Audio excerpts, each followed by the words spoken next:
Welcome, everybody, to a very special episode of the Winter Moon Podcast. I'm David.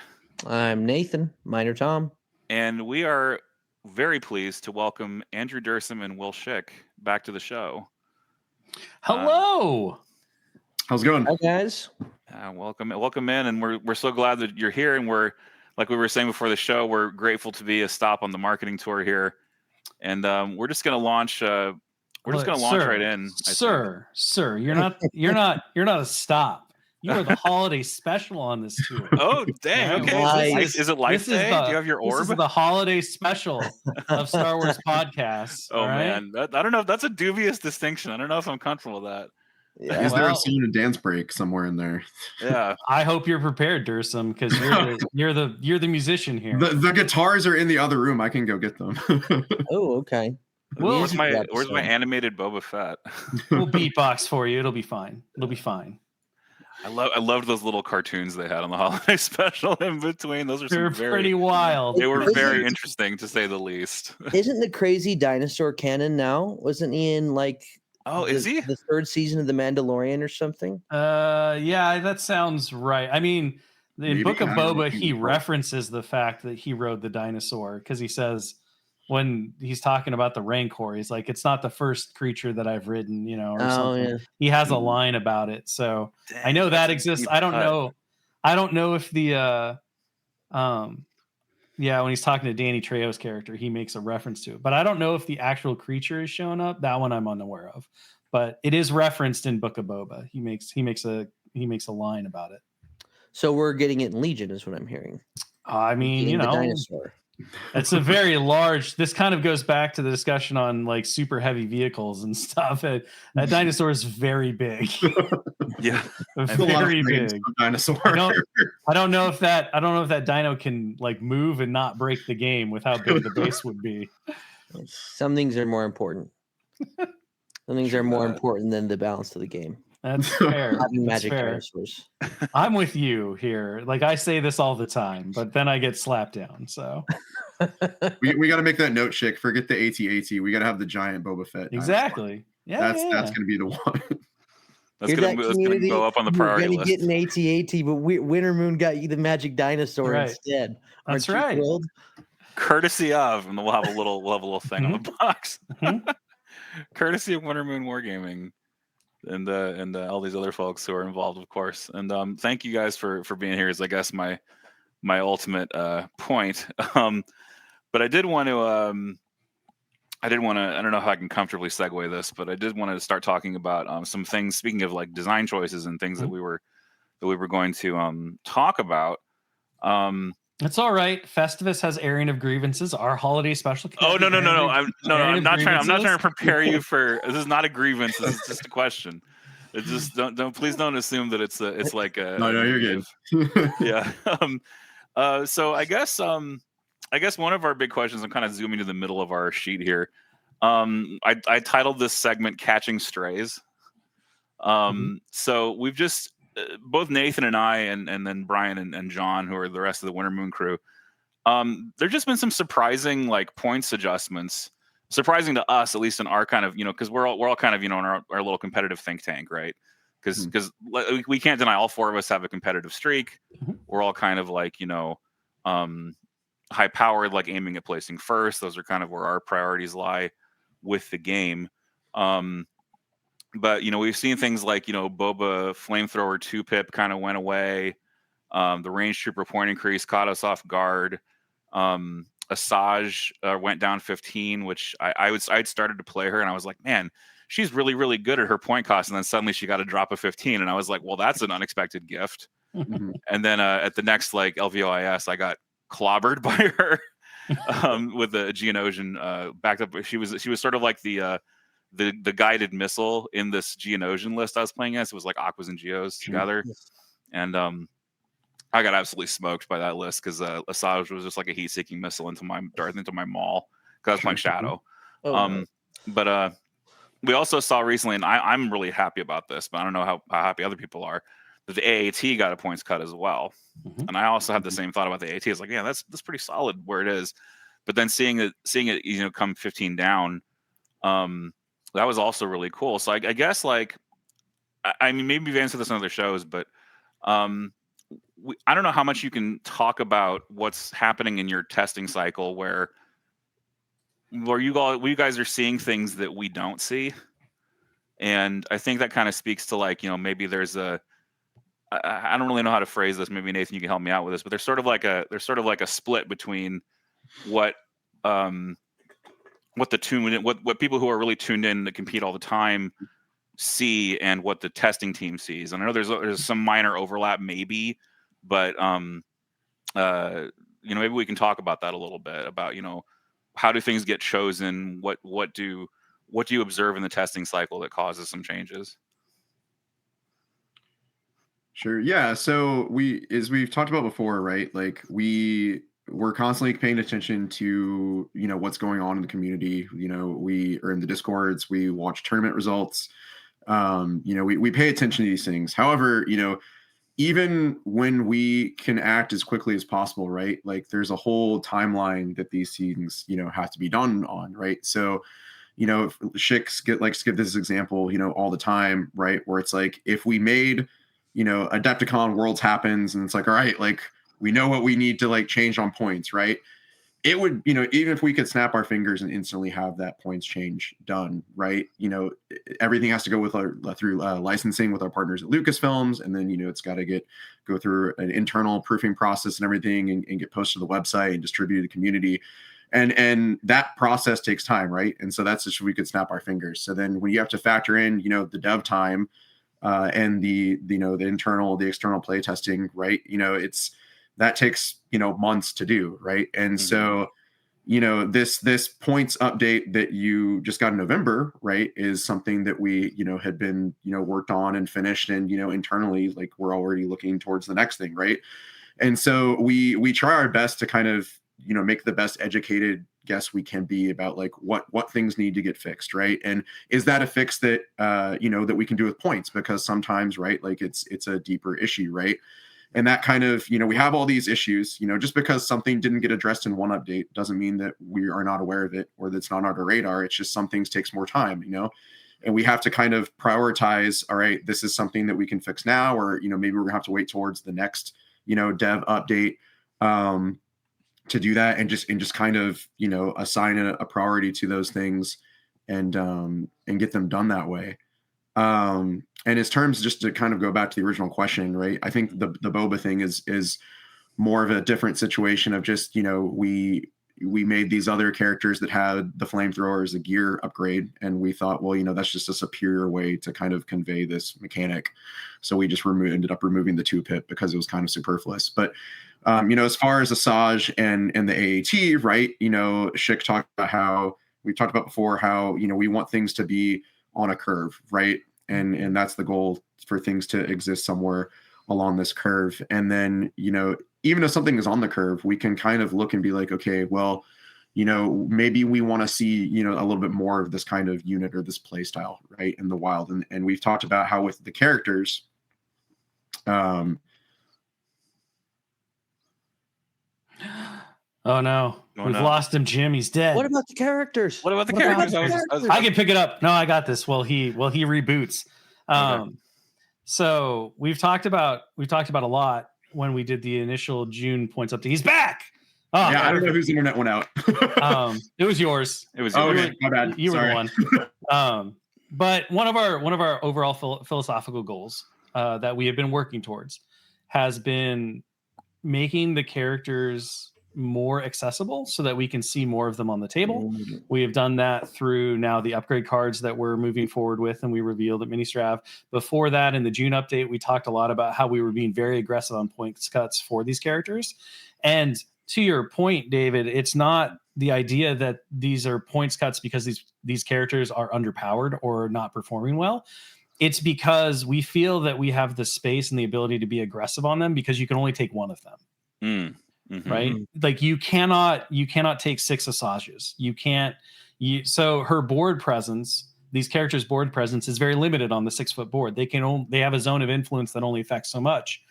And that allows us, we feel, and we put this to the test with those adjustments, right? Where she went down by 15. I think Ahsoka went down by more than 15. Like we wound up with like Sunfac and Poggle at 55, which I know the community has had a lot of feelings and discussions about since then. And the kind of the overall impact of that is that we are seeing players more easily able to take these characters. They feel much more comfortable in choosing characters that have a more focused role, right? Operatives have become a bit more viable, and that was one of the big pushes that we had, is that you kind of come into this tension of, if you have an operative that's 150 points and you have a commander that's 150 points, well, I have to take one. I'm required to take the commander. I'm not required to take the operative. The more I spread my order pool, the harder it is to have perfect order control. And that is a skill expression ask that Legion has that is supposed to be in tension, right? We want players, as they grow in the skill of the game, to understand you want to press against that random order factor of the stack and all this stuff. But our job as the developers and the designers of the game is to make sure that players never have perfect order control, right? You can get close, you can increase your percentage of control, but ideally you can never just like have your cake and eat it too. So operatives, they kind of have a couple of things going against them. They're not commanders. They're a two choice that ruins your order control. Of course, the command cards that you have and being able to assign those cards, and then you factor in the fact that most characters in Legion are built around the idea that you want to take some of their command cards, maybe not all of them, that kind of stuff. So all of that led us to say, what if we just reduce their points? Because these characters have limiting factors in that you can't spam them. They're already messing with order control. We want to see more of them anyway. And this reduces the pressure on players to say, I really want to play with X, Y, or Z, my favorite character, but I just feel like doing so detracts from my ability to play the game well. And so Asajj is like that. And then Andrew can talk about how that philosophy kind of applies to what we're doing with the AAT and what you'll probably see with the heavy slots going forward a little bit more, especially when it comes to the bigger tanks and vehicles. Yeah, so it's it's an analogous situation to what Shick's talking about with, heavies have a lot of things going against them, right? You can only have two of them in your order pool, so it's already not something that you can kind of pad with, like core or one of the, some of the detachments with like special forces and strike teams. You can kind of pad that way. There's a lot of command cards that just don't pick them out specifically, right? You can get ones that just say any generic unit, but there's not very many command cards that specifically order like a heavy. There's some that do vehicles, but and so much like operators, they have that against them. And it's also just a thing of, you can only take two of them, right? And much like characters, these big tanks are cool, right? Like people enjoy playing with the big fun tanks. Like they're visually appealing, right? They're fun to play in the game, right? And it's not like, it's not like if we were to say make, I don't know, stormtroopers 5 points cheaper, right? Or 10 points, right? That you can like multiply across, multiple things, right? If you can only take one or two, even though that it could be, 5, 10, 15 points, that is, a pretty significant, decrease, but when you only take one or two of them, it's not felt as much as these things, units or upgrades that you can, multiply across multiple things. And yeah, so it's very similar to the operative situation. And it's like, we want people to see more of those. We wanted to make it easier for people to include them in their armies because of all of these kind of extenuating factors other than just their points cost. That kind of is a kind of an unseen tax, if you will, to include them in your army. And I mean, there are also even more drawbacks, right? When you talk about the big vehicles like the AT, right, positioning them on the table with terrain density and things like that, right? Like they have to have room to fit, which means that they can't affect as much of a table or have as much freedom of mobility as like an Asajj can, things like that. So, sometimes our adjustments are based on looking at the aggregate of lists and saying, okay, what are players taking? What are they gravitating towards? What is being left out? And how can we better balance the choices or affect change in that list that allows players to have more diversity in their list, that allows things that we think are cool or that we know the players think are cool, visually, thematically, whatever. How do we give those a lift as well? And so I think where we started with characters, we're now also looking at some of the other options where, yes, the power level on the AT is very good, right? I mean, clearly it is strong at its points.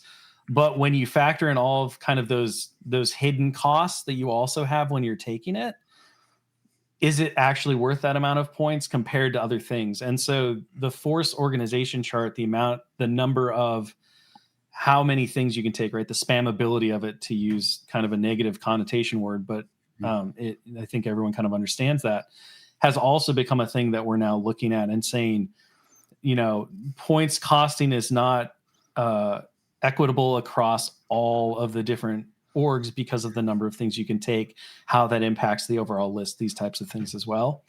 And so that's kind of, I think, where those strays come from. Sometimes, like the range troopers, like Andrew said, we're looking at things, we get playtest feedback, and we have concerns that are brought up, and so we decide to be conservative on those things. Does that always prove out to be true? Not always. Sometimes the decision is wrong. It won't surprise me if the range troopers points cost get another look and maybe revert back to what they were. Maybe they'll go down even further. But a lot of times, because of the number of games that we get to play, and we play as many as we possibly can over the time that we have, there are just arguments that are made where it's like, okay, it's better to miss on the low end than it usually is to miss on the high end. And that's kind of the unfortunate truth about imperfect balance, is that if something is at the lower end of the curve, or even off the lower end of the curve where it's ideal, it's not negatively impacting the holistic game. It's negatively impacting the people who think that unit is cool. Go back to the riot troopers. Why did it take so long to fix riot troopers or to adjust their points? The answer is partially because it just takes time to make changes, but also because, as Dursum pointed out, we have a limited bandwidth. So we also have to make new things. We also have to adjust things. So we have to pick and choose. And ultimately, what you're going to prioritize when you have the bandwidth to make rebalances or points adjustments or whatever is anything that's breaking the top end of the curve, because that affects everybody negatively, right? That affects the holistic health of the game negatively. Whereas range troopers being an inefficient or maybe even a non-viable choice at their points value, it sucks for sure, because range troopers are cool and there are players who want to utilize them, and it's removing an option from the faction. But its scope of impact is limited to the things that we just mentioned, right? It's not range troopers being overcosted has no impact on 3 of the 4 factions. Now you can dive into the philosophy and say, but if range troopers were a more viable option, they would provide counterplay to these lists, which then makes a healthier meta. And that is all true. However, right, a lot of the times you got to pick your children that get to survive, or those types of things. You have to make those Sophie's choices, because it's just kind of the way it works. And oftentimes that means that underperformers will take longer to get adjustment than overperformers. Putting out fires is more important than planting more flowers. Well, absolutely. And it's also like sometimes, right, like, and this has definitely happened before, right, where we've been looking at something like, oh, we'll change the points on this, right, like we'll just tweak the points, and then we kind of like dig into it more, and we're like, oh man, like I don't think like this points is going to fix this, like this needs like a bigger look. And then we'll look at the timeline and we'll be like, well, we don't really like, if we want to do this, then we can't do that. So then, things get moved around in kind of the priority and scheduling, because, we want to make sure that, we do what is, best for the game and whatever that particular issue is. Right. Yeah. There's definitely the, I think Pagani says this a lot, but it's something that gets echoed in a lot of these discussions, is there's a points value at which you will happily take something.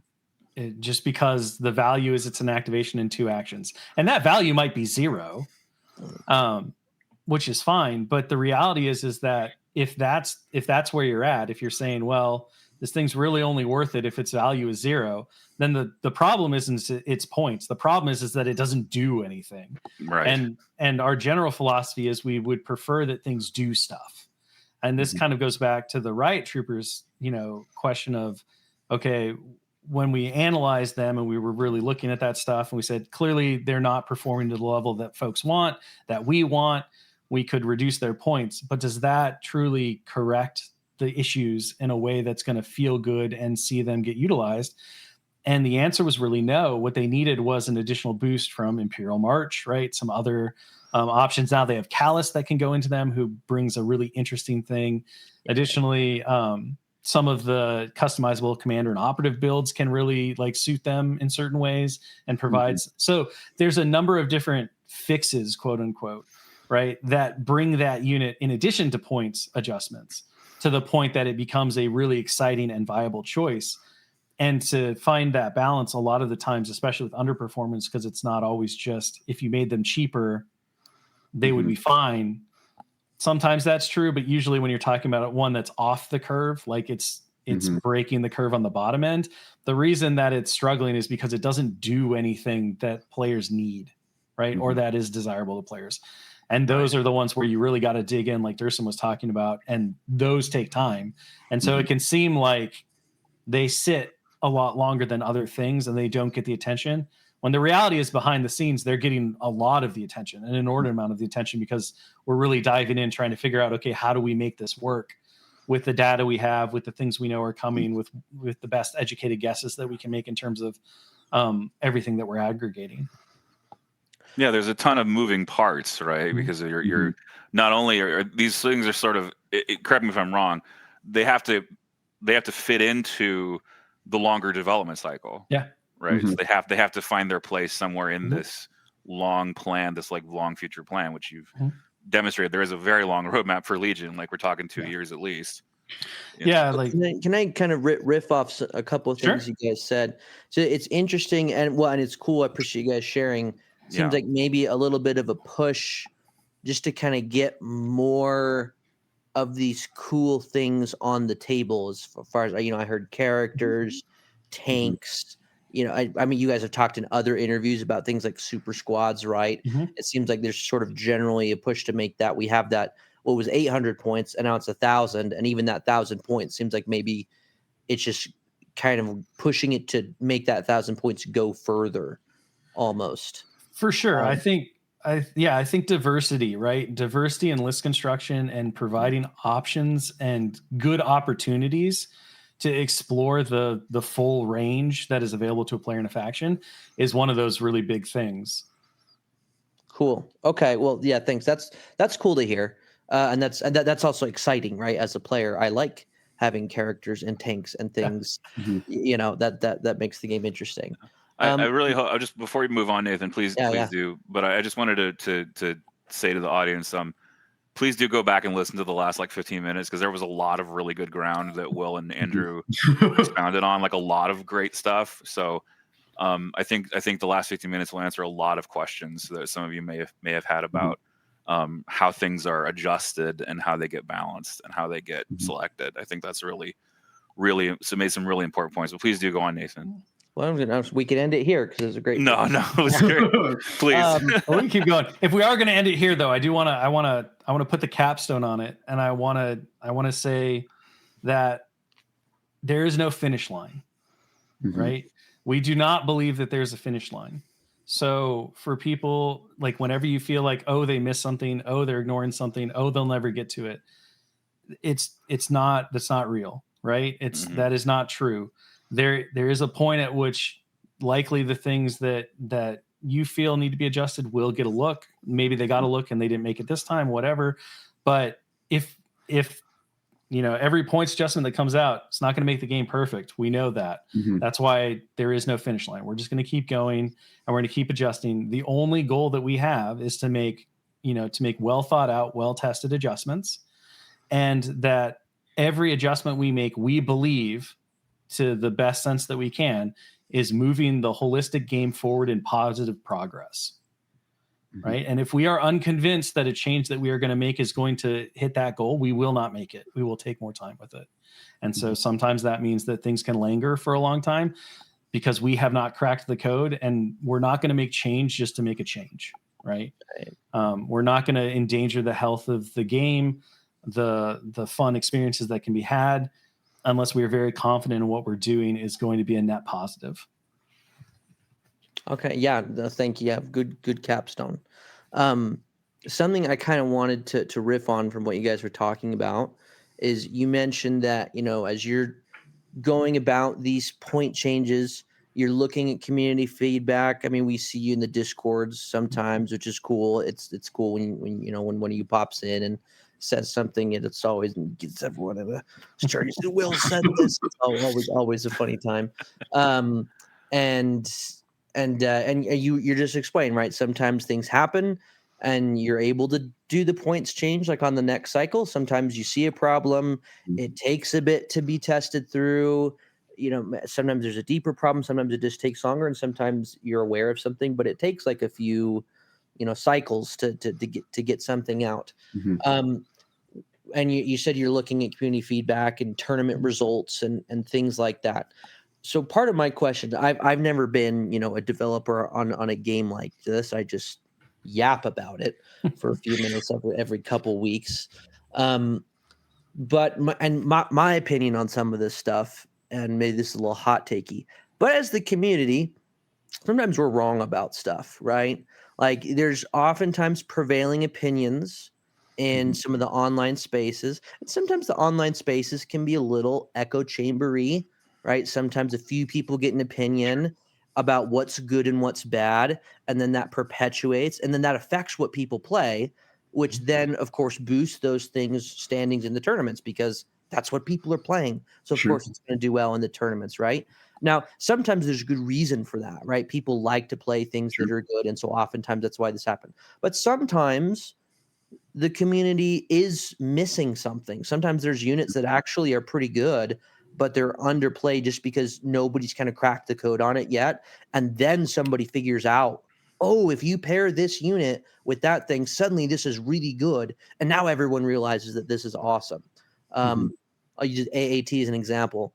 Not that there's anything wrong with cutting at 15 points. I'm biased against it because AAT knocked me out of Worlds last year. And that's no moon. Blew me out of the water with AAT. So I went down 15 points. I was like, oh, come on.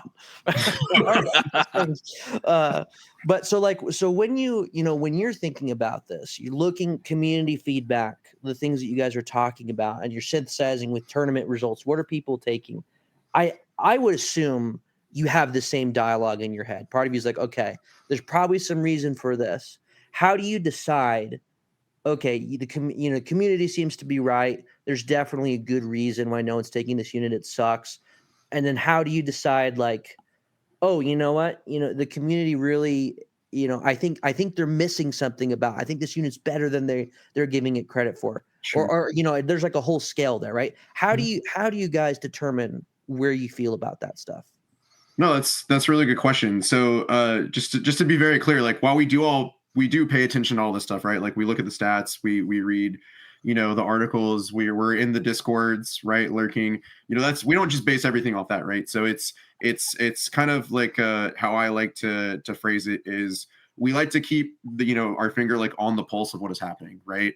And then one of us will see something, we'll be like, hey, did you like see this result, this build that someone did, and we'll talk about it, and kind of the community feedback or kind of the happenings, right, in the community scene and the not just the competitive scene, right, the casual scene too, right, because we're trying to make the game for everybody, but that usually will like serve as kind of a springboard for discussion. It's like, okay, well, like people are talking about this online, let's take a like deeper look at that, right? Like we do a lot of math, we have a lot of internal discussions, we have a lot of internal and external play tests. I mean, at this point, I play at least 2 or 3 plus games of Legion a week for the past 4 years at this point, right? And which is a lot of time if you think about it. And so we're constantly like having these discussions, doing math, analyzing things. You're right. Sometimes like the community is wrong about things, right? And sometimes, if it's not necessarily someone that brings something up, or someone will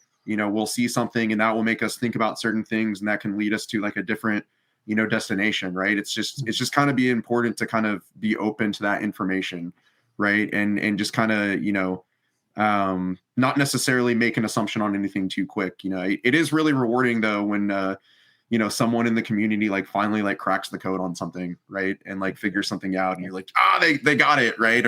Or it's also cool when someone like proves us wrong, right? And comes out with something completely out of left field and does something cool with it, right? So it's we just always try to kind of like have our ear to the ground and talk about things internally and go from there.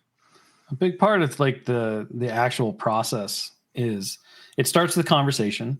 right? We meet multiple times a week as a dev team. We spend multiple hours when we're not actually playtesting, talking about both future development, current standings, changes, all of this stuff. And that gives us a foundation to kind of try to analyze, okay, what is the problem? What is the issue? What is the potentials for this? And from there, what we'll do, if we will actually just try to replicate it, right? We'll take the list that everyone's talking about as a problem and we will play it internally and we'll run it through its paces, and we will try to replicate, kind of like scientific method wise. We'll say, okay, here's the result they say they get every time. Is that true? And can we replicate it? And by experiencing those things directly, you can then start to, really grind through and say, how would I counter this? Is there a counter for it? And that's sometimes how we'll figure out that the community just hasn't landed on something that we think is there. Or if we can't come up with it, we'll send it to the playtesters and we'll say, okay, what do you think about this? Is this true? Have you run into this? How would you counter it? These types of things. And then a lot of the times what will happen is that we will come to the conclusion, okay, let's try to make some changes. And not all the time, but frequently enough, we'll go through the process of trying to adjust. We'll make points adjustments. We'll make changes. And via the process of playtesting, we'll realize that the thing wasn't broken in the first place. Because what'll happen is like, you'll just consistently get feedback of, it starts with, oh, this is a great change. We love this. This is so awesome. This is exactly what it needs. And then game after game after game, the feedback will be like, well, this thing's now a problem and maybe we should change this, or maybe it didn't need this, or, this interaction here with this is like that. And you'll kind of, in this very organic iteration way, wind up back at the start where you effectively go, no change is better than a change, because, and that's usually when you can be pretty confident that there's something that the community hasn't found yet, or the echo chamber effect has boosted this thing to this or that or whatever. Sometimes the reason we'll wind it back at the start is because future development does answer the question. So our playtesters obviously have access to things that players won't see for, a year. But we have to take that into account as we're making changes. And that may be just like, oh yeah, this is going to be kind of really strong for a little bit, but once these two things come out and these different factions, it's really going to like tamp down on it, and we're going to see a shift in the meta. And that's also healthy development for these games, right? So it is a really organic kind of experience where you start with conversation, you try to replicate the results, and then from there you start to try to make educated guesses, like Dursum talks about, with how can we adjust this. Those go through testing, iterations happen. Sometimes you wind up in a new place where it's like, yep, those things definitely needed to be adjusted, or points need to be changed here. And sometimes you wind up right back where you began. It's a similar process with the points adjustments as well.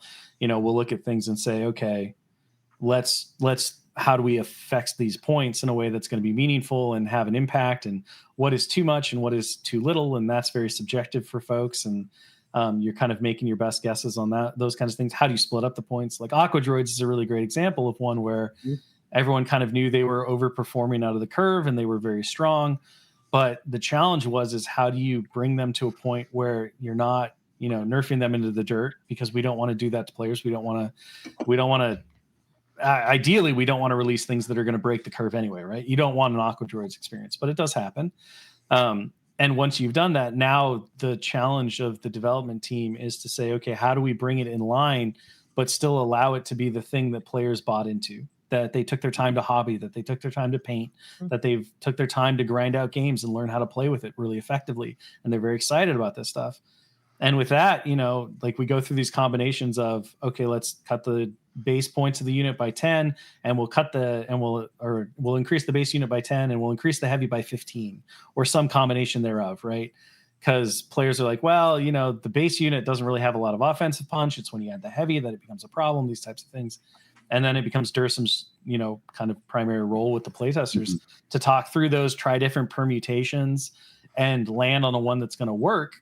And that obviously could take a lot of time and energy and effort to just wind up at a final, this thing increased by 10 points. And you're like, well, yeah, that's how hard is that? But, the work behind the scenes is that wasn't just the case. I mean, I don't even know how many permutations we went through on the different points adjustments for the Aqua Droids.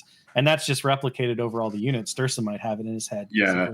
It's a big part of his life for a while. It's a combination of like, you know, we go through different permutations with the points and we do a bunch of math. And like you said, we also have to look to the future. Like the example that I was thinking of was, I know when the new edition first dropped, there was some Empire players that were kind of like disappointed with the state of like the Imperial core choices, right? Like stormtroopers and shore troopers and whatnot. And particularly with like, because movement was so important with the new objectives and they really want to sit still and shoot, right? Because of the aim token synergy. And it's one of those things where it's like, all right, but like they don't have the full picture, right? Because like we have the custom characters that are coming, right? Like we have an entire Stormtrooper Battleforce in the pipe, right? That they're going to get in like however many months, right? At that point, you know, like we have the Imperial High Command box. It's not even out yet, right? So it's these things that you got to think of like, all right, well, this is the issue now, right? Is this something, you know, like, is there a future solution that's coming and we just like hang tight, right? Like if, you know, there's not something like that. It's like, all right, let's like do some math and discussions and playtest games. Then it's like, you know, go through some iterations there to try to, you know, figure out, like Shick said, what the solution is, if there even is one, right? Because sometimes things just end up staying the same. Yep. And a lot of times, right, you can come out too conservatively, and you can guardrail against problems that don't exist. This happened with prepared positions. It happened a little bit with the super squads, right? Like, and we've talked about that in the points adjustments and how we overvalued some of that through our testing because we were seeing both internally and externally playtest results that really emphasize the strength of those things. And we didn't want to miss. So we adjusted to what we felt was accordingly correct. And then once the community got their hands on all of the stuff and started playing games, they wound up kind of developing a different meta. And this is another really interesting thing about game development and design and stuff, is that you have a global meta because of the way in which we discourse online. And so there's that social media Discord, like people from all over the place who engage in those forums talk, and it feels like, oh, this is what the world thinks. But the challenge is that if you start getting into regional metas and you start going, like, trying to dive into local metas, they can be wildly different. And what is considered bad on the global meta can actually be very powerful in the local meta just because of how the players interact with the game. And that is true also of our internal testing, right? AMG has its own kind of meta in terms of what we value, what we think about, how we approach the games based on the way in which we as players approach games in general. Each of our playtesters and playtest group have their own kind of local meta. They have a playtest meta, things that they have landed on wanting to focus on, or things that have consistently been problems or they want to try to really hammer out and figure out. And so, you know, kind of what you're getting when you get stuff like the prepared positions points is our best guess on, this is what we saw in our results. We're extrapolating that to a global meta, but sometimes we're just off and players go in a wildly different direction and they prioritize different things.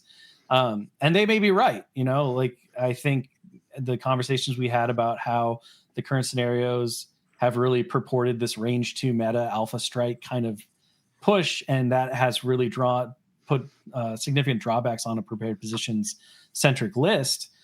You know, I think that's accurate because that's how people are playing, and I think on analysis we kind of all agree that obviously that we overestimated the strength of prepared positions in how the game was actually adopted and played by the players, and so we adjusted that, right? The challenge with so much of this, as I always make fun of the poor game developers who are very math focused, is that math is not the beating soul of these games. It's the intangibles of feeling and experience and personal subjective taste, right? That you can't account for. And that's where the fun and the chaos of this job comes into play, because you can say this is mathematically perfect, but the number of times where players have decried something as poor performer or wanting changes to a thing because it doesn't feel good, where mathematically you can prove it's actually very legitimate and the change that the players or the community or whomever wants is actually mathematically less than perfect. You know, we joke about that all the time. We're just like, of course they want it to be worse because it feels better. But you go with the feels better part because that's, you know, at the end of the day, that's what these games are supposed to do. They're not math modules. They're experience generators that evoke an emotional response of fun. And fun doesn't always listen to math. In fact, very rarely in my experience does fun listen to math. That's fascinating. Ruchin is very mad somewhere and he doesn't know why now. I'm gonna choose not to hold that whole segment against you because I am a math person. Yeah. No, absolutely there are people who love it for sure. But you're in the minority, I'm afraid. But I'm right. Math is the best. Everyone on the dev team would agree with you that the math is correct. Yes.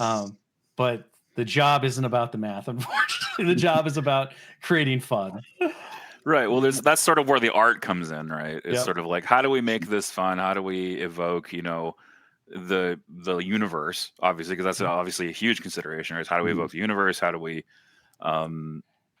get people into the headspace of like, I'm either like some kind of role player, I'm like recreating the battle on the tabletop that I saw in the movie, film, whatever, right? Wherever the units are sourced from. Right. That's the challenge, certainly. And like you say, like people are going to go, like you said, it's not a math module. People are here for the experience of putting their beautifully painted miniatures on the table and playing the game, and actually experiencing the game outside of the raw numbers necessarily. I think one example I've heard in the past is like, well, stormtroopers with precise are like extremely efficient, but of course in this current environment where mobility is key, that sort of falls by the wayside because it's like everybody's looking like, well, I can't get my troops to the point. I can't stand in the circle. Yep. So yeah, and new missions are like one of the factors that can really adjust that, right? So there's a lot of ways to kind of affect that. The Battleforce obviously gives them easier access to aims, things like that. It's a really interesting and can be very shocking. I think when we bring in a new developer or somebody comes in and they're like, they've got it figured out. They know how the systems work. They're very good at technical mechanics and these things. And then Pagani, I look at them and say, yeah, but none of that matters because they're not having fun. And they go, what? That doesn't make sense.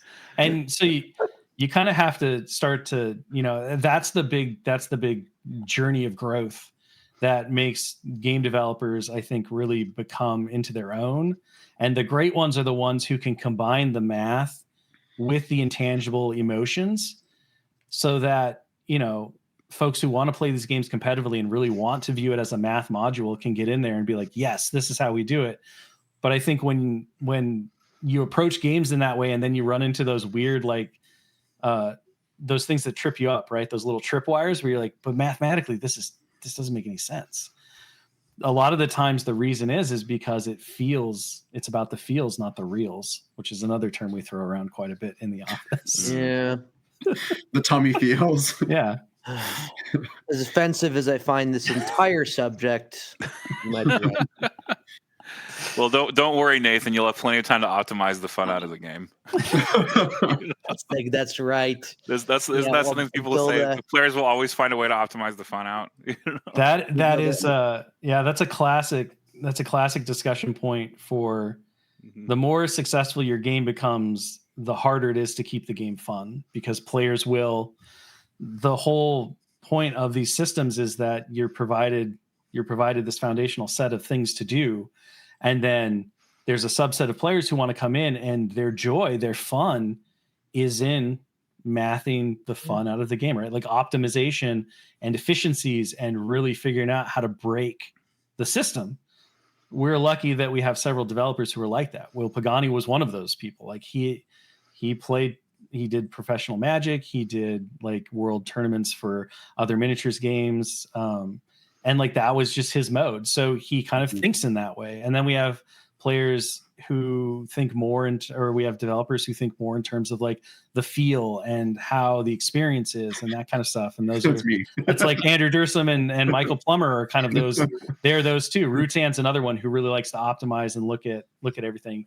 And then we have the weird like amalgams, which is the Ben Ransoms of the world. And he can move effortlessly between the two sides. He's our Excel spreadsheet math guy. He's killed more theoretical stormtroopers than anyone alive, including Chopper.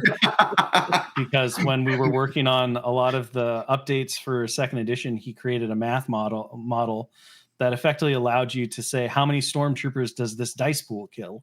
And that's how a lot of the initial balance for, what the dice pool should look like, how we would approach the super squads, especially like and that was really important for cover, which we talked about a lot when we discussed why the cover changed and things.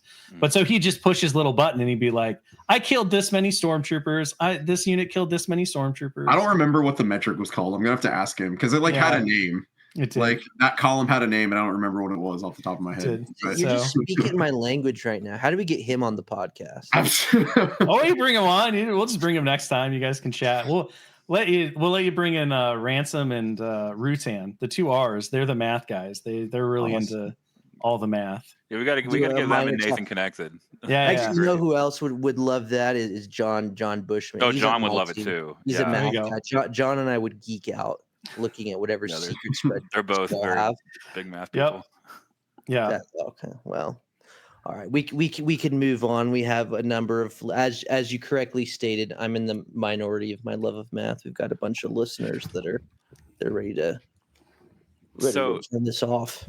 So yesterday I went back and I listened to Ministrav again through the YouTube, and I heard you say, Will, that army boxes are not forever friends. Which is, I think, a line I heard you say, and I was like, wait a minute, what does that mean? And so I'm wondering if you can give us any insight, because the two boxes that were previewed, of course, were Echo-based Defenders and Blizzard Force, and I saw that they had a new Leia sculpt and a new Vader sculpt, and so I'm wondering, do you want to say anything more on that? Is there anything that can be said at this time about what the plans are for these boxes going forward? Because it sounded to me like they may not be available forever. You are correct. Yeah. Okay. Effectively, what we wanted to do, what we were looking at is we were kind of exploring how we would continue the line, how we'd be introducing stuff and these kinds of things, is we really wanted to create a method by which we could reward early adopters. And we kind of expect that will largely be veteran players because they're already within the game, right? They understand the value that these boxes will present. But they also serve as good, not great. I would say that they don't compete with the starters in terms of value just for a new player. But if you're a player who's very interested in Legion and you just don't have any kind of attachment to any of the 4 starting boxes, and that you're interested in getting into the game and you're not unwilling to spend a little bit more to get a customized experience, right? You're just like, I don't care about normal Rebel troopers, but I love Echo Base. And that, if I was going to play Rebels, that's what I want. The army boxes still provide that opportunity. And they're kind of a marketing thing too, right? So these big releases, these tentpole releases, we're going back to Hoth. We're doing all of this Hoth themed stuff. Now, players who see folks playing Legion in the store or just see that product on the shelf, they're going to have this thing where they're going to look at something that's new, that's not the same starter they've seen for the last 6 months, and they're going to say, "Oh, look at this big box! I love Echo. I love the fight on Hoth. I love Echo Base. Like, let me pick that up and let me look at it." And that customization option might be worth the added expense of not getting all of the essential game materials, right? So now you do have to go out and get a battle deck or print and play one. You're going to need the tools and the dice, right? So you're going to need at least an essentials pack in order to get the game aids that you need to be able to play the game. But the battle cards you could always just print and play. So that's one that's like optional. The tools and the range stuff is not, obviously. But the idea behind that is that we want those moments. And so we want to be able to provide these exciting like bundles for the things that we're really jazzed about or we're really pushing within the game of Legion. And by doing this, not only do we present like a product that an early adopter can grab and get everything they need, that 600-point army for X, Y, or Z army, or to add to their collection, they get it at a bit of a discount, which is our way of saying thank you for supporting us and being there at the start. And on top of that, we also really wanted to go back to an idea that, was pretty prevalent in the 90s and stuff, especially if you were like an old Games Workshop kind of player. They used to do these army boxes, and they'd always have like special standard bearers or things. They'd have kind of gamer bling, right? Things that were semi-collectible and that you could show them off and people would be like, oh, I've never seen that one before. And yeah, it came from this thing that's no longer in print. And that's just kind of a way of again, being like, thank you for supporting us at the start. It's a little bit of an added reason to dive into these bundle boxes. And, you know, if you're on the fence of being like, well, I have some Rebel vets, but the new hard plastic Rebel vets that are in the box look really good, but do I want to expend like, you know, the cost to get the new Rebel vets? Oh, I can get the army box. Not only do I get Rebel vets in new hard plastic at a cheaper discount, but I also can get this cool Leia and Hoth gear that everybody has always wanted forever, right? There's a lot of that. And then from a retailer perspective, the reason that they're not Forever Friends is that we want to make a lot of these, right? We want to have, you know, 2 to 4 of these come out a year in kind of a rotation. And so if you make those all like evergreen, the problem is that it becomes really overwhelming, not just from a retailer stocking perspective, but also from a new player perspective. Like you walk in the store and it's like, here are the 4 starters and here are 20 different army boxes. What am I supposed to do? Oh yeah. Right. Yeah. Like, where do I go? What? And so by keeping these in kind of a rotation, what it allows us to do is we can continually have these fresh entry points and these exciting spots for people who are currently playing the game to jump into the new hotness. But also we don't overwhelm new players with too many choices, and we don't overstock shelves with all these choices that players, you know, that they're higher price point things, right? The boxes are over $100 in MSRP. They're not as aggressively priced as the starters because we literally couldn't keep the lights on if we were that aggressive on all of these. Right? Yeah. So no question. Those starters are fantastic. So again, there's some business considerations behind that. Yeah. But that's kind of the general philosophy behind why they're not Forever Friends. I say not Forever Friends because it means they're not evergreen products. They will come and go within a certain number of printing. So they are kind of like collector's editions and things like that. The contents in them outside of the special edition miniatures are all the normal contents that'll be available separately. But again, by getting them in that army box, you're going to get a bit of a discount. As far as the special edition miniatures go, there's no absolute no that you'll never see them again.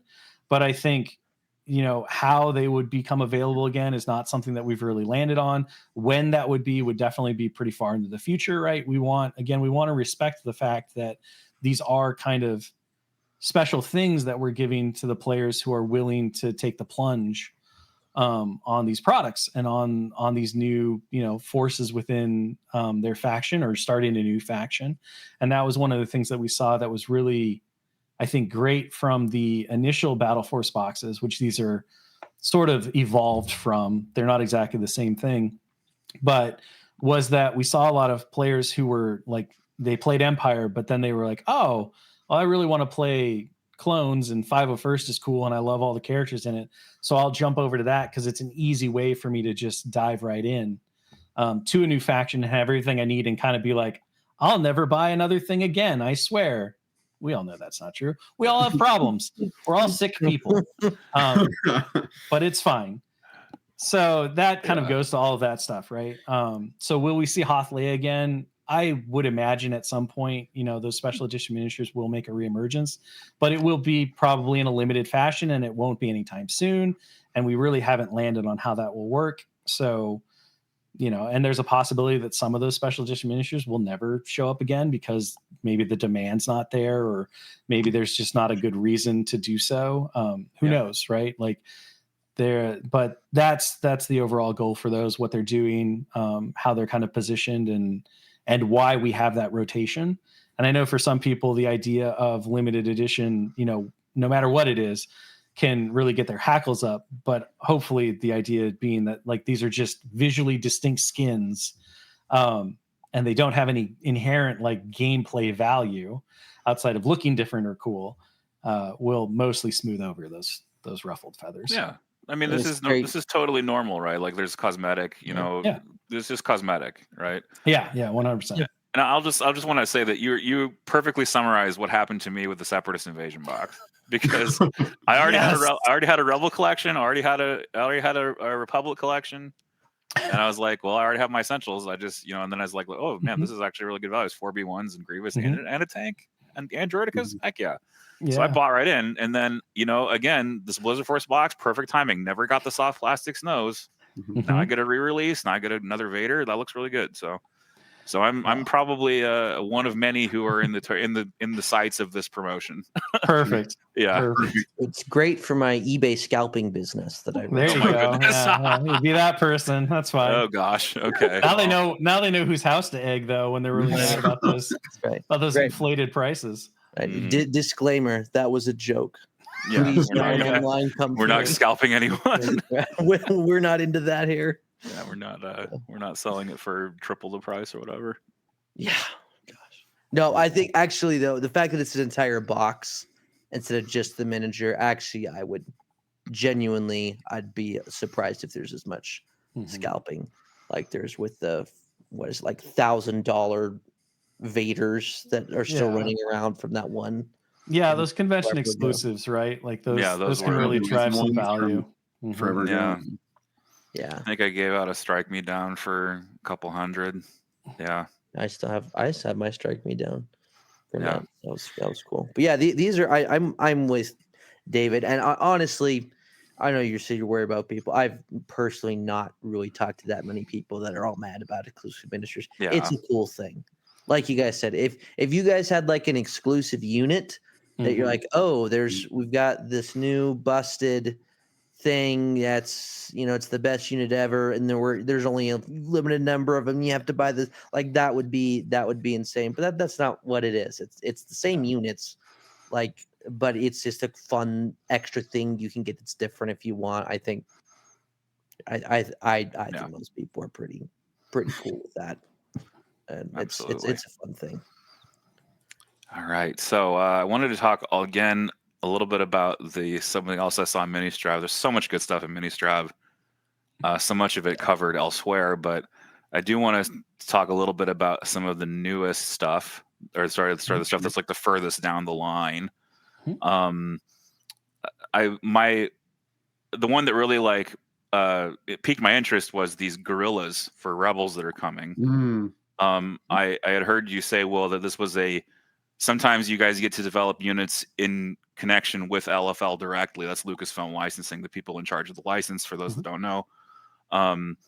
So I don't know how much you can talk about what the process was like or what these things could be capable of down the road, but I just thought it would be great to maybe touch on that, if you can say anything about it. And just because I hear this is sort of like from what I gather, this is kind of like a cross era kind of unit. It can fit into multiple eras in the Star Wars story in general. And I wonder if you could speak to anything about that. Yeah. So every once in a while, like with the riot troopers and the sleeper cell, this was kind of another one similar in track, where we will look at, we'll kind of look at what the game and the specific faction we want to put into it, right? From 99% of the time we go from theme first and then we develop up. There are times though where we're like, okay, we have this cool idea for something that we want to integrate, or we see themes presented repeatedly throughout the Star Wars galaxy. And one of the ones that really caught my interest was the Cara Dune, the discussion of the drop troopers, right? And we had some discussions with LFL about that group, and effectively, a lot of the times, if there's not a lot of information on something, or it really hasn't been creatively explored yet, you can't really dive into it, right? There's just not enough info that is canonical enough, or that has been presented enough to be able to fully flesh it out for like a game like Legion, which requires very specific rules, and like you have to know what the thing does to be able to represent it on the tabletop. And from that point, it was like, okay, well, one of the things that I thought was so interesting about the idea of these drop troopers when we hear about them in The Mandalorian is the fact that they would like drop behind enemy lines, and effectively they would be like infiltrator operators, and who knows how long they were there.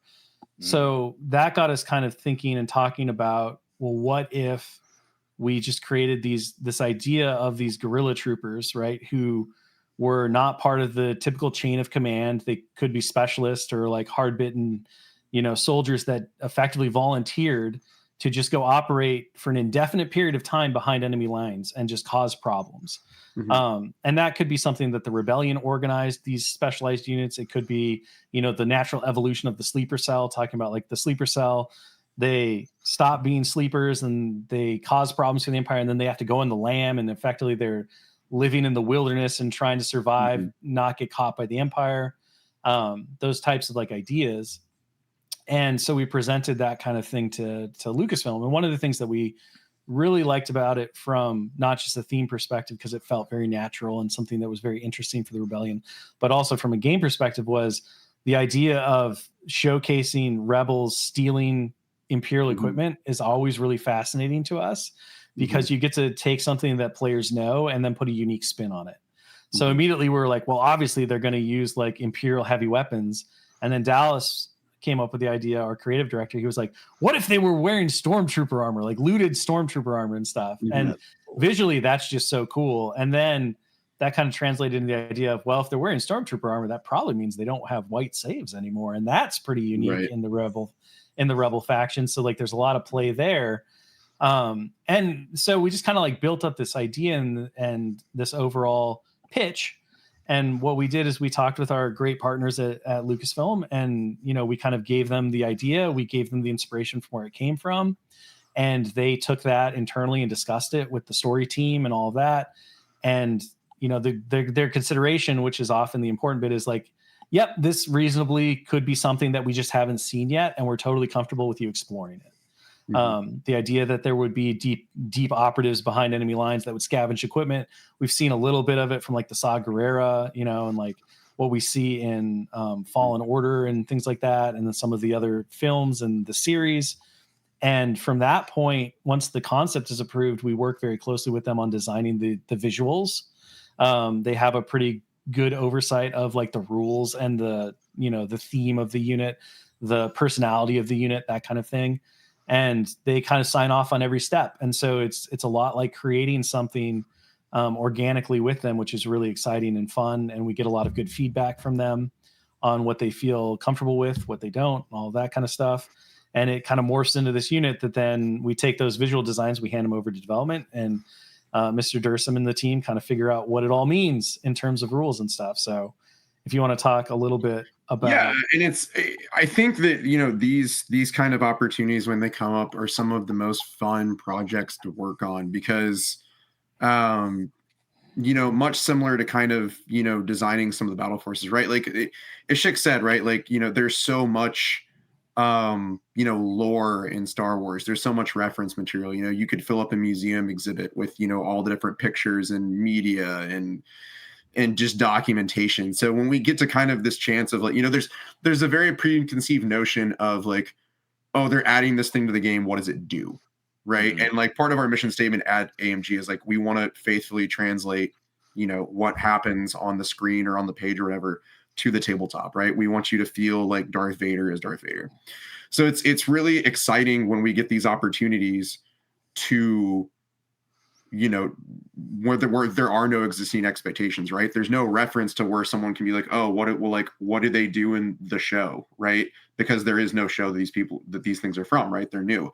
And that's very exciting dev-wise, because that's, when we get to do, really cool things, right? Maybe sometimes it's, as Shick said, right? Like it's something where you get to give, a faction access to something they normally want to have, right? Like where, rebels don't really have a whole lot of things with red saves. So like, oh, that's exciting, right? Or like, it's exciting that they get to use like, Imperial equipment, right? And it's really cool to kind of be able to play in that space, kind of free of some of the limitations of, you have to, match this thing to what it does to the lore, or that you want it to be true to, not just the player expectations, but your own expectations, right? Because we all have, and we talk about this and discuss it and even argue about it, of like, no, I think like this thing should be like this, right? Because, there's just so much background to these storied characters and things. So it's really fun to, have that creative freedom on things like this to just really explore and make something really cool. It must also be such a privilege too, because it's like, wow, you know, we get to add to this like this property that's known the world over. Sure. And like we're contributing we in sense of AMG is contributing its own like special spin twist, their little, you know, chapter, fragment, whatever you want to call it, to that world, right? To that universe. I think that's so cool. Yeah, it's definitely something where, you know, for as much care and effort we put into a lot of like everything we do, these opportunities often they get a lot of extra special treatment because we understand just how humbling and exciting it is to do. And yeah, it's wonderful that LFL gives us the opportunity to be able to do some of that stuff, and that they're so willing to give us their time and energy to be able to like figure out how to get across the hurdles, right? Like how to do something that is true to Star Wars that they are happy with, that also is good for us in the game. And so, you know, you're always reminded how lucky you are to have such great partners when that stuff happens, because there are a lot of people in the world, you know, who don't have as much care, don't have as much investment into the folks they're working with necessarily.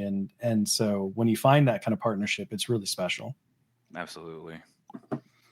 You know, as you guys were talking, I was like thinking, like, you know, I think as Will was introducing the unit, it was sort of like I had this image in my head of like, yeah, you know, these kind of, you know, rebel cells, you know, they don't necessarily communicate with each other.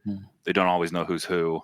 And then like they break their cover and then they have to go hide in the mountains, and maybe there's no hope of rescue. Maybe the Empire can't get off planet to somewhere safe. You know, there's like some kind of, you know, involvement. So my head canon's kind of going crazy. But yeah, you know, I love like being able to sort of gin up that image, you know, of this unit. Yeah. And I think part of that is like so cool, because then it really starts to turn into this army theme of, okay, I'm going to kind of build around this idea of these guys and this unit and how they're surviving. And then what can I add to that? And, you know, now you've got your customized commanders that you kind of build into that way. And that kind of hobbyist first experience is something that for the people who, you know, that's their joy, for the Dallas Kemps of the world, right? Every player has this different percentage of what they value in these games that have so much to offer. And yeah, the narrative possibilities, the fact that you could hobby and convert and do all this stuff and have this really unique kind of thing that's born of this idea, this concept that makes so much sense in Star Wars, but we've never really seen before, is also pretty cool for sure. Right, sort of a way to sort of what do you call it? Maybe fill a gap, or definitely, you know, sort of just enrich the world, basically. Yeah. Well, go ahead. No, please, Nathan. I was gonna segue. This is just, we were talking about guerrilla troopers. One thing I had is, you know, watching Ministrav, there's all this stuff that we got. I mean, we saw a new version of Han and Chewie.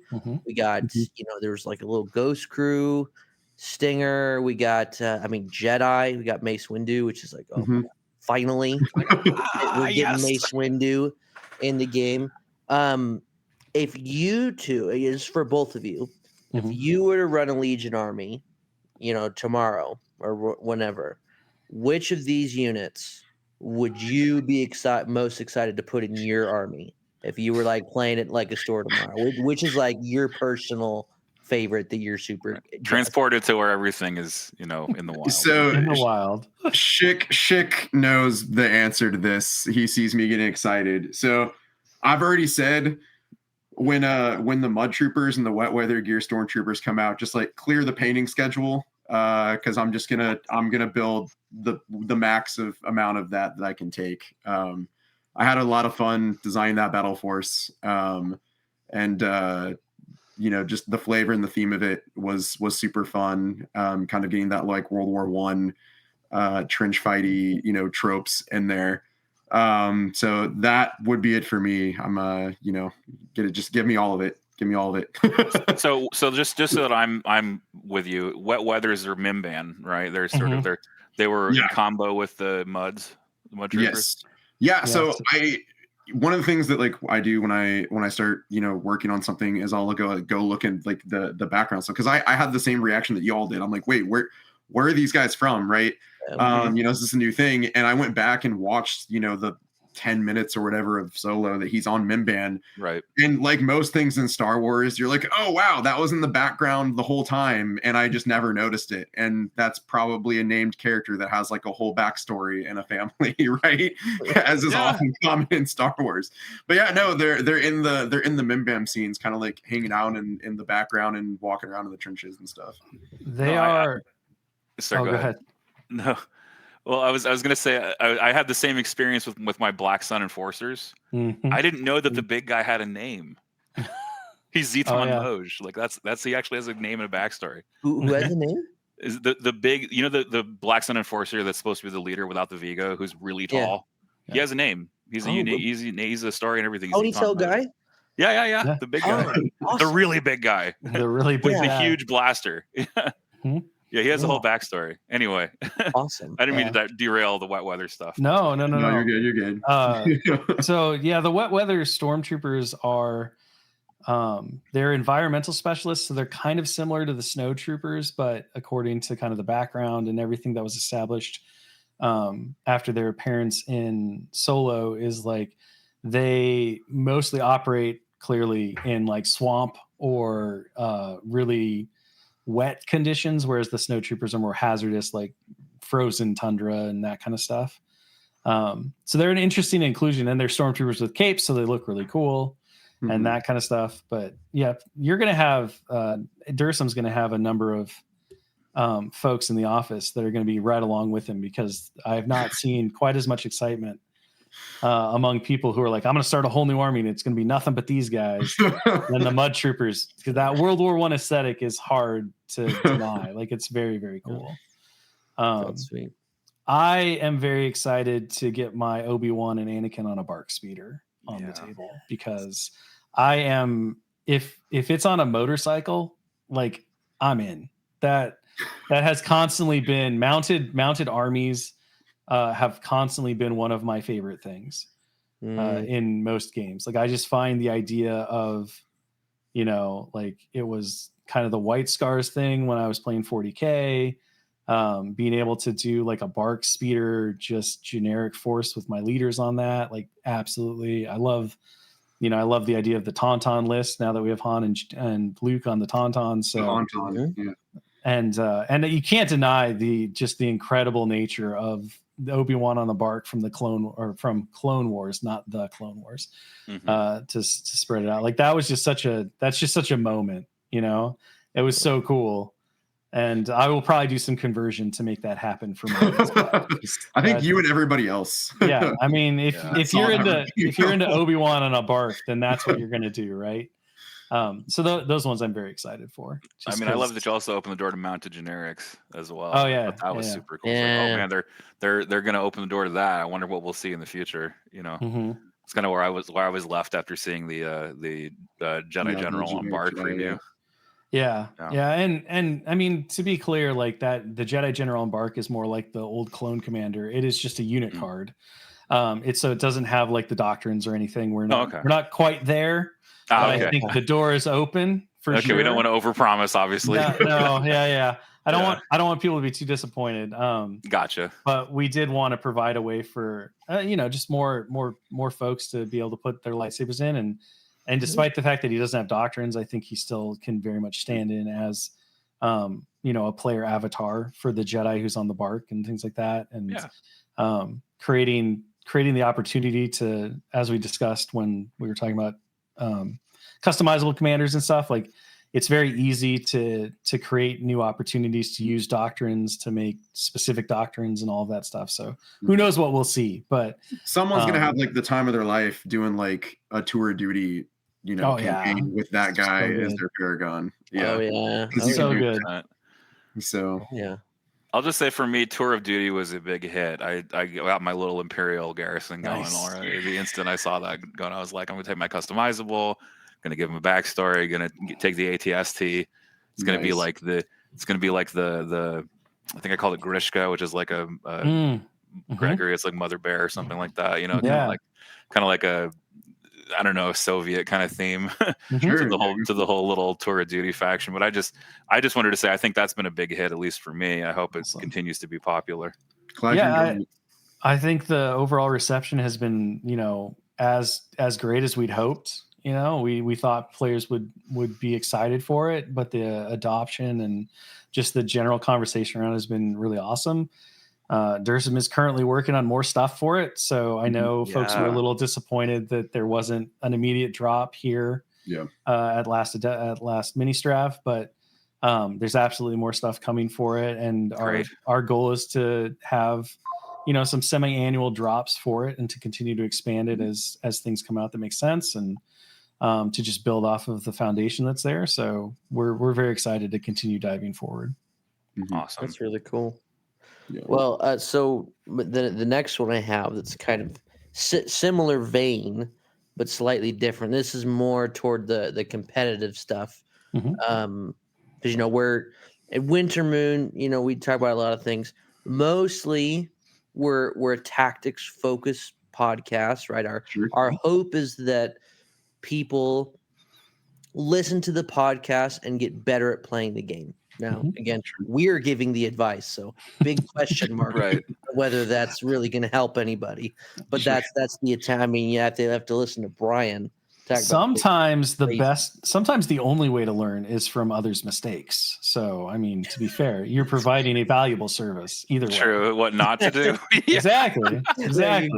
Yeah, they listen to us. They try what we did. They're like, that was terrible. Yeah. Why would I listen to? Yeah. Learn never to do that again. I've seen your tournament results. I highly doubt all of this self-deprecation is true. Brian does okay. He does pretty good. Yeah. John top 8'd something too. Yeah, he was at Crucible. Yeah, I've been a little lackluster, most because I haven't been to many big tournaments in a while. But I'll have my moment again next time I get to a big one. No, I'm gonna do better than 3-3 at LVOIS next time I go. So LVOIS doesn't even count. That's like invitation chess clocked invitationals don't count. Wow. So I meant it doesn't count against you if it goes 3-3. I mean, but that's like a super tournament. That's like a Shark Tank. Yeah. 3-3 there is. Yeah, it's a parlor of absolute killers. Right. That's like doing top 8 anywhere else. Yeah. Anyway, what I was gonna say is this is like I'll give you guys your tactics moment. Okay. I was curious as putting your competitive minis game players hat on for a second, because I know you guys both have done plenty of that. Mm-hmm. What is in Legion, in your opinion? What is something? It can be a unit, it can be a battle force, it can be a strategy. What is something you think the community undervalues right now? And then what is something maybe a little hot take time? What's something that you think the community maybe overvalues right now? Well, those are good questions. I know what Dursum I know my answer. Undervalue. Go for it. He's got it right away because he talks about it like every. We talk about this a lot actually. So to talk about from a math perspective a little bit, I think something that we think the community might be undervaluing is the concept of durability. So what does that mean? It doesn't just necessarily mean like how difficult it is for doesn't necessarily mean like white saves versus red saves, right? It means, effectively how many, successes, so hits or crits, right, is it going to take to defeat a unit from the battlefield, right, divided over how many of attacks. And then additionally to that is how many points are you paying for said number of successes, right? And, there's certain things that I think, the community might be missing. Or at least undervaluing, in particular, right? One of them being in particular some of the units with squad upgrades, right? It's like, well, I don't like the unit with 10 stormtroopers because they don't do a whole lot if they don't get their aim token. It's like, okay, but that's 10 units with a red save, which is a 50% chance to make the save, with an additional 33% chance to cancel each success if you have heavy cover, right? So how many attacks is it going to take to defeat that stormtrooper unit? And now you multiply that by 4, 5, 6 of those units, right? Like, do you even have enough can your army even roll enough successes to defeat that, right? And that's one area that I think maybe the community might want to take another look at. Maybe I'm wrong, I don't know, but I've definitely been surprising some people just kind of whenever I go moonlight down to the local game store of all right, here's my 30 snowtroopers. I don't know if you can kill all that. So you've at least piqued the interest of a notorious scoundrel or two. I have. Yeah. I definitely have. So. Yeah. I think in other genres they call that a DPS check. So like, do you have enough DPS to get through this boss? Sure. Well, you say that, my mind immediately goes to Stormtrooper Battalion. It feels like Storm Super Squads were definitely kind of an intention with that force. It took me. I didn't realize the first time I read it, I missed that. So the commanders get target 2, but they also get search tokens. Yes. So like if you have super storm squads and you got aims on, like your exemplar guy and then your guy with aid, I mean, that's like 4 aim tokens off the bat, which, okay, now, I mean, super squads, for the record, I'm actually a huge fan of Storm super squads if you can get them aimed. Because he's a math guy, Shick. Yes. Look, it's hard to argue with the math and the durability. We've run the numbers. We know how hard it is to remove a 10-man Stormtrooper squad. This is a full tangent here, but this is a few weeks ago. I was playing a game and it was a little bit of a meme list, but I'm like, I want to build a list around making a super squad cook. And so I had a Storm super squad with the T-21, and I had 5 other Storm DLTs with specialists, and I played coordinated fire round 2. And every time they generated an extra aim, you just they all gave it to the super squad. And then it just busted out and rolled like 13, and they had targeting scopes too. So they busted out. Maximize your rerolls on 13 dice. Yeah, each aim was rerolling 4, and it was so cool. So good. Yeah. Anyway, and so I think it's cool that like Storm Battalion, you got like aims, and then like the surge. You're talking about durability, like 10 wounds a piece, and then you got surge tokens. Lying in wait, the army. Yeah, exactly. It's pretty good. It's pretty good. Yeah, I like that answer. Yeah. I think for me it's the same. It's the same one. If we really want to dial into like the most exciting one or the biggest one has been, I do think we overvalued the super squads a little bit, but I don't think that players have fully adjusted their mindsets to understanding the value of just being able to be a meat mountain. And that, yes, it's really exciting to roll up on somebody with your shoddy and your like 2 black dice at range 2 and roll a bunch of successes. But there are things in the game that can mathematically withstand that. And then once you do, what happens next and how do you respond to that and those kinds of things. So, it'll be curious. It was very fun for us when we saw the results of, oh my gosh, was it Ollie who ran the WTC list? WTC? It was some team event. Yeah. The team event and the the 6 act like clone list that had the 3 supers in it, and everyone was well, it only was successful because of the format. And I'm like, well, that probably helped, but like honestly, I think that list has legs anywhere. Yeah. Yeah. It's like, has someone done the math on how hard it is to kill those clones? Yeah, well, and then it claps back so well too. Yeah. So so I think that's probably the big one. I think, I don't know, what do we talk about overvalue? And I'm trying to think of like a good one that's maybe a hot take. I think just like number of activations. Yeah, that's cooled off though. I mean, I don't think we see as much pandemonium over the 21 act whatever lists that I think that was very flash in the pan. Right? Yeah, that was kind of memey. I think the high act, I think our very own Mr. Bear, I think it was kind of like there was like this sweet spot that was like 14 acts. Yeah. I think curbing the land speeder may help that a little bit, because that's like you guys are talking about things multiplying. When you got 2 land speeders, I mean, we increased the astromech, you guys bumped it up by like 10. It was like it went to 16. I don't remember the exact. It changed so many times in playtesting. I don't remember the exact number. It was 26 at one point. Funsies. But that's a tricky one to balance. But I mean, you do 10 points. That's like 20 points in the rebel list, and they've also had a couple other dings over the past, like sleep. I mean, this is a while ago, but you had sleeper cells got dinged, ATRTs got dinged, right? So that might be better. But it was kind of like this spot where it was like 14 activations was a little bit tough. And then if you're like Empire and you're like pushing to get 11, it's a little bit tough when they could just end the round one. There's no right. You got Vader, so you got to pay a 3 pip, but then they play standing order, so they get to go last, and they got more acts, and then they just quadruple nuke you with land speeders. But you guys have clearly done some things. I think the Astromech buff, so Astromech nerf points increase. Yeah, that could help. We'll see. I mean, we definitely had that was a contentious one in terms of how to fix it. We went through a lot of different permutations from, do we just limit it only to the AA5? Because on the AA5, it's not really breaking anything. It's the Ion.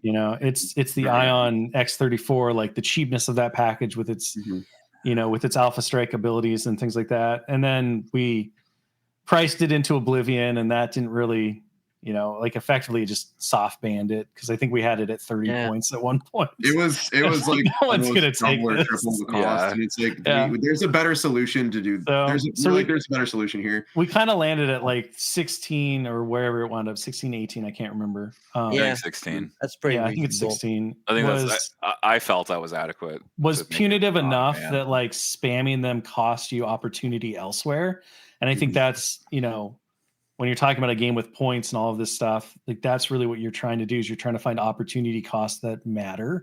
And then if you can make a player go, do I really want to do this, or can I find better value elsewhere? You're probably really close to the right spot. It's when there's there's no thought process to it. If every list starts with 2 X34s and 2 Astromechs, then it's like, that's a problem, right? That's clearly a problem. I think the best example of what you just talked about, Shick, is right after the new edition dropped and arcs were kind of tearing everything up, right? And the change we made there kind of equaled out. I don't remember if it was exactly, if it was slightly more, but it was close. Okay, well, if it was designed to, if you spam these arcs, it's going to cost you the opportunity if you're going to have to lose a regular clone unit, right? Because it kind of equaled out to the 50-ish whatever points that you're normal. So it's like, all right, well, like you can still play however many number of ARC troopers you want to run in this list, right? But you're going to lose an entire unit as your opportunity cost, right? Right, which that's a big deal. Yeah. That makes sense. Because I think, because that's kind of been arcs have kind of, they've continued to trickle upward. There was the commandos. We're still big commando fans here, mostly because John has kicked all of our butts with them. Oh yeah, recently. So we're still believers, but commandos are still very good. Yeah, I think commandos are another example where they land on a good spot. It's like they're still really good, but it's like they cost 90 points each. So if you take 3 of them, you want that to be pretty good, because that's over a quarter of your list. That's like a good. That's another good example, I think. I think it's okay to have a premium costed unit exist. Oh yeah, 100%. and have it be premium. I think that's totally legitimate. It's healthy. I think it's healthy for the game. Not everything, just because you can take multiples of something doesn't mean that you have to, right?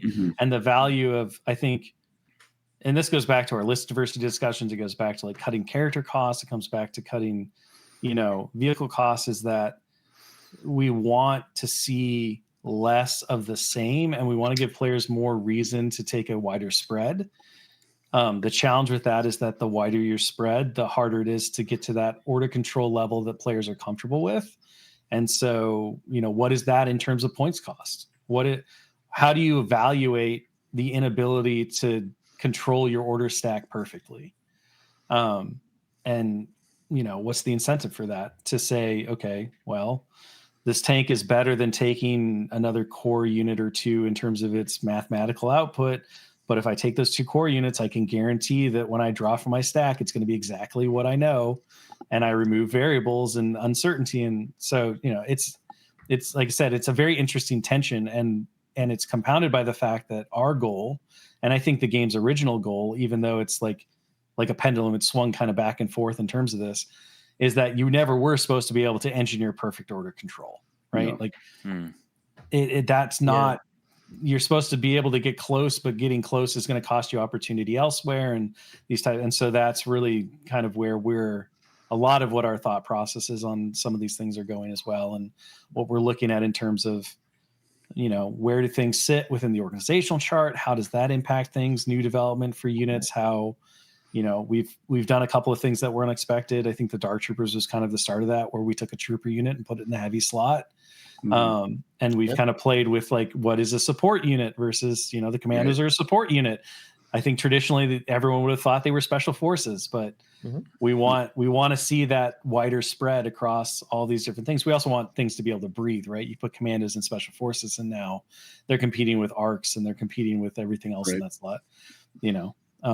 Rip Wookiees. I get it. I would never claim that you would have to sweat over a Wookiee versus a commando in the current state, but maybe someday we'll get there. We didn't bring it up. We didn't say it. You didn't. That's another show's pet issue. That is, it very much is. It's all right. It's all right. Okay. They're they're just X-2 now because they've lost it on the Wookiees, Yeah.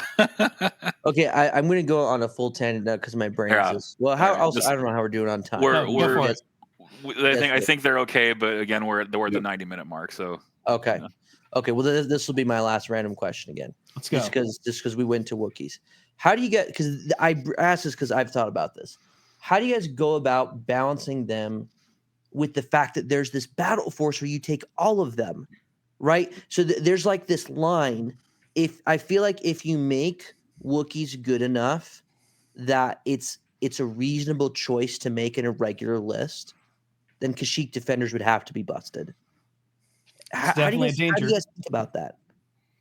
Well, Dursum's been thinking about it for the last 8 months. So yeah, no, I mean it's that's just kind of my job, right? Yeah, so I mean it's an interesting question, right?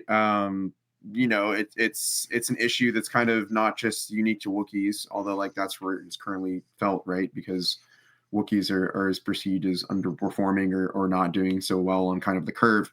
But it's anywhere where it's where you have a unit that you don't take a lot of, or you can't take. You either don't because of points or whatever, or you just can't because it's not a core, right? And then if suddenly something becomes like a core choice, or you get to take more of it, right? It's oh, does this suddenly become not okay if you can have 6 of it, but it's okay when you can have 2 of it, right? Right. And so that's just a thing that we deal with. The Wookiees specifically, as we've said before, this isn't new news, that it's something that we have been looking at and been working on, and you all will kind of get to see the fruits of our labor, so to speak, on that eventually when we're done working on it.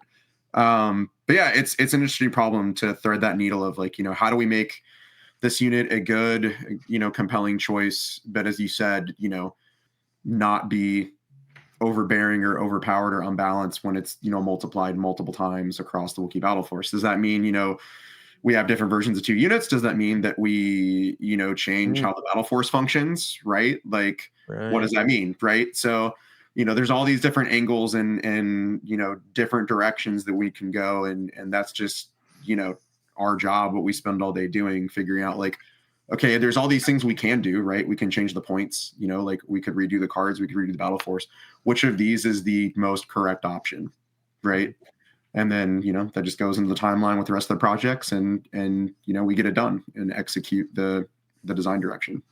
There's there's also iterative things that you can do, right? You can start with a points adjustment and just say, okay, this is the value. And if spamming them in, the defender's battle force poses a problem, then you can move on to the next step and say, okay, well, let's adjust and figure out what is causing that problem. Ideally, you catch that stuff at the start during testing. And so there's every possibility, again, that the conservative nature of moving the game forward holistically positively means that the first touch of Wookiees doesn't quite push them enough in the factions that they can be taken in, but maybe it's enough to make the battle force very viable, more viable than it is now. And is that good enough, right? Because again, there's this consideration of not everything's going to be the best in its faction. did we get Wookiees to be, worth consideration in Rebels over Sleeper Cell? But if you really want to play Wookiees to their maximum, you're going to play them in the Battleforce. That's a legitimate thing. I think, there's an argument that like Ewoks kind of work that way, although I know they've seen a lot of success taken outside of Bright Tree Village. The idea there was that, the goal is if you really wanted to maximize the Ewoks, you would take them in Bright Tree. Maybe Wookiees are the same way, and we kind of live in that push-pull tension of they'll never be the optimal choice for special forces for the factions that they can take in. But if you want them to be the optimal choice, this exists. It's very competitive. It's very good. The other thing that you can do, that is something that I think we've explored a little bit, and we will obviously be exploring more, is you can always do limited upgrades that specifically address problems that those units have, right? You can say, you know what, maybe there's a 2-pip Wookiee super squad, and now you can double the size of the Wookiees, and we're back to that durability discussion of like, well, it's expensive, but also can you kill it before they get there? Yeah, you can kill 3 Wookiees. Can you kill 6 Wookiees? If their problem is closing, right? Wounds, yeah. And when 3 Wookiees get to you, now all of a sudden they're having a happy day. Yeah. But you can only take 2 of them, or we just don't allow it in the Battleforce. Like, so there are options there. You can do character. Now we have character upgrades, which we've talked about being a development standpoint of like, these are really exciting because you can make character units. So what happens if you can take like, it's the holiday special. So what happens if you can take a Scratchy as a character unit in your Wookiee unit, and like it unlocks their potential, but you can only take 1, right? Right. So now people who want to take Wookiees in their factions, they're probably not going to take 3, but if you take 1, does that smooth over the problems? Maybe there's a Chewbacca character upgrade that seems to make sense, right? Or a Yoda. Yeah. What if Yoda can go as a character upgrade into a group of Wookiees for Republic? How does that change the equation of how that unit functions and what you can do to it? And all of that stuff is very gated because we can say you can't spam it. And this comes back to kind of the discussion of like, you talked about how premier powerful things are okay. And they absolutely are, as long as the opportunity cost, whether it's cost, availability, whatever, keeps that power level in line to where you can't overwhelm your opponent with it. It's not oppressive. And and so and some of that stuff is long term, right? Like when we get to the Wookiees updates, it might just be points. There might be upgrades to it. There might be a little bit more. But that doesn't mean the process is done. Again, capstone, there is no finish line. So we can always continue to adjust and continue to tweak through things that aren't just points, but that are exciting game options, that are exciting rules additions, or things like that. Yeah. And those are very controllable for us to be able to do things that are healthy for the game and that don't necessarily break legacy stuff. So, I think there's a lot of avenues, and that's what's really exciting about working on games like this, is that we do have a lot of levers and buttons to pull, much like my favorite character, Invader Zim, will scream all the time. So that's what I'll just tell the devs. I'll just be like, levers and buttons, push them and pull them. Let's go. Yeah, I was going to say, it must be like flying a plane. There's just so many dials and buttons and levers and switches to manipulate and adjust. I always like compare it to like, playing like Operation or, like working on a car, but the engine's like on, so don't mess up, Yeah, don't take the brake off and put her in reverse. Yeah, like just like don't. It's you're kind of like you like using the gardening, metaphor all the time, where it's you're like, it's like this like ecosystem. It's like a fish tank, where it's like you don't want to like accidentally, turn it up to, high to kill the algae, because then all the fish die, right? So you kind of got to we got to figure out like, all right, what change can we make when? Is that the right change to do? Is that the final change? Maybe, as Shick said, maybe it's incremental, right? Like maybe it's like, okay, we can do this now, and then we can do something more at a later date, right? It's just that's the job, right? As far as maintaining the live version of the game goes, right? And then it's a lot easier to. Oh, go ahead. No, like I was saying, like Will said, it's better to, if we're viewing it as like an operation and as like a patient, keeping the patient alive, we're gonna it's better to sort of have a miss in a minor system, or in a lower tier system than to have a system wide problem. 100%. Yeah. Right. And just like these points adjustments, right? It's like, it seems like particularly, as you guys have mentioned, particularly the spammable ones, it's easier to go slower rather than be too aggressive. Oh, and now we have to pull it back. And now we have to, but now we have to buff them again, right? If you do, if you slow it, you're probably not going to get there the first time, but that allows you to sort of slowly approximate until you find a sweet spot rather than giving the community whiplash over. Right. Yeah. And then imagine there's also the problem of the friction that it takes when you do press a button. Then there's like a cycle, a cooldown sort of, or a cycle that has to occur before you can even think about pressing it again. Yeah. And obviously, like, like we talked about before, the things that break the top end of the curve are always the biggest problem. So that slow, more incremental kind of thing is always better, because if you overshoot, you cause way more problems than if you probably never fixed it in the first place. And then there's also the psychology of bringing things up rather than pulling them down always feels better. And we see this kind of echoed in the community every time we do adjustment. The first thing they ask is like, well, how many things got the nerf bat? And it's like, only a couple. And they're like, oh, it's like the majority of it's all lifts. And everyone's like, this is great. We love this. And it's, it's because that's positive. And no matter how positive a negative change is for the game, it's still a negative change, right? It's still, there's no reason why anyone should be excited about that. Because it just doesn't feel as good. So, so that's another thing too, right? Talking about the whiplash. If you just like go super aggressive and cut Wookiees by 40 points, and all of a sudden like Wookiees are just blowing it up, and you're like, oh, I guess we got to fix that, right? In 6 months of Wookiee oppression. And then you come back and everyone's like, everyone's got the trauma of the Wookiees just running tables because they were 10 points a unit. But then there's always going to be that subset of people like, why did they fix that? It was perfect. Like, I liked it the way it was, I liked terrorizing my local store. I was finally winning. Yeah, I was the big fish in the small pond. That's how Wookiees should have been in the first place. Why did they fix this? It was fine.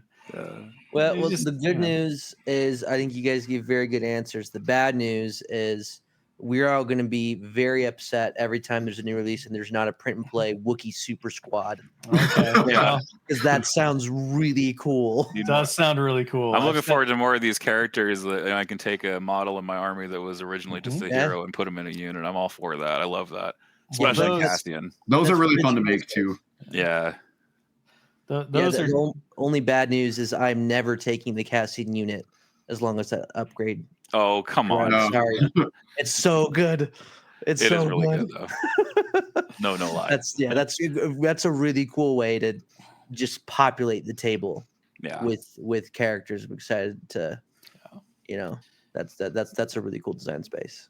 That and being able to dive more into the character unit exploration, like you mentioned Han and Chewie. They're obviously a character unit, so they are not individuals. They function like the Bad Batch does, right?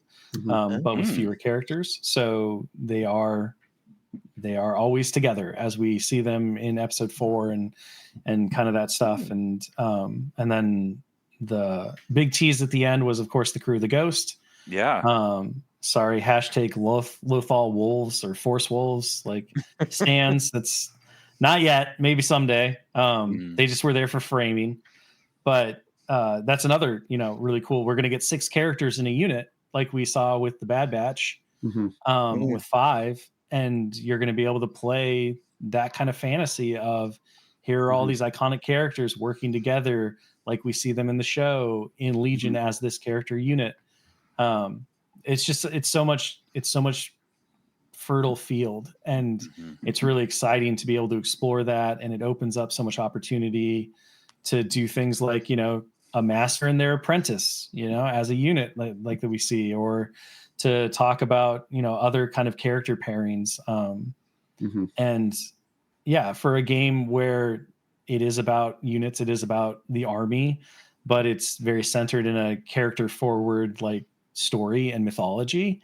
I'm really excited with where we get to go now that we have kind of developed this path and this technology so to speak, to be able to explore that in ways that, in Legacy Legion wasn't really available to us. Well, it's the one, if I had to pick like one singular thing that has kind of like opened the door for us to do this, it is, and this is why making the characters and units is so fun, is because when we get that upgrade card, we can write whatever cool rules we want on that upgrade card, right? Like it doesn't necessarily have to be like a keyword, right? Like you can't just write rules on a unit card, right? It has to be a keyword. So that lets us do these really cool, flavorful abilities for these character units and for things like Crew of the Ghost, right? That, otherwise would have to be written into some sort of keyword, or that we wouldn't be able to do, right? And that gives us really, really cool opportunities to give these characters, the rules that they deserve to match what they do in the lore. That's awesome. Love that. All right, gentlemen, we are at an hour and 45, and I want to say thank you so much for your time.